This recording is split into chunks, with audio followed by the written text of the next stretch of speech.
ദൃശ്യം 3 എന്ന സിനിമ പൊട്ടിപ്പൊളി. നിന്റെ കരുനാക്കം വെച്ചോണ്ട് ചുമ്മാരുന്നേ. അല്ല, അഭിനയിച്ച അൻസിബയ്ക്ക് ആക്ടിങ്ങിന്റെ ABCD പോലും അറിയില്ല. ഈ അറിവ് എവിടുന്ന് കിട്ടി? പത്രത്തിൽ നിന്ന് അടിച്ചു മാറ്റിയതാ. ദൃശ്യം 3 എന്ന സിനിമ, മോഹൻലാലിന്റെ സിനിമ പൊട്ടിപ്പൊളി. എന്താ പറഞ്ഞ? നിന്റെ മൂക്കോമണ്ട് അടിച്ചാൻ പൊട്ടിക്കേ. എന്റെ ഭഗവതി, ഇവന്റെ ഷേപ്പ് മാറാതെ നീ നോക്കിക്കോണേ. 80s-ലും 90s-ലും നല്ല ഡയറക്ടേഴ്സും റൈറ്റേഴ്സിനെ കൊണ്ട് മോഹൻലാൽ വലിയ നടന്നായി. ഒരു 3 ഏത്തപ്പഴെടുത്ത് അവന്റെ ഉണ്ണാക്കി തിരികെ കയറ്റിക്കൂടെ. ഇപ്പൊ പുതിയ ഡയറക്ടേഴ്സ് മോളെ ചാൻസ് കൊടുക്കാത്ത കാരണം അവരോടൊപ്പം അഭിനയിക്കാൻ കോൺഫിഡൻസ് ഇല്ല. ഇതുപോലുള്ളവന്മാരെ ആട്ടിക്കൊടുത്ത് പറഞ്ഞു ഇറങ്ങി പോടാ. മോഹൻലാലിന്റെ കാലം കഴിഞ്ഞിട്ട് വർഷങ്ങളായി.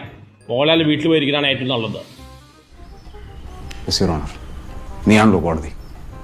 ഓടാമയില് ആ എരണം കെട്ടവനോട് ചിലക്കാണ്ടിരിക്കാൻ പറ.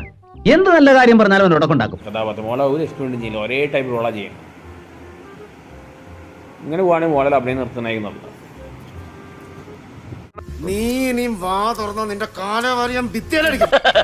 തൽക്കാലം ഇത്രയും മതി. വരട്ടെ.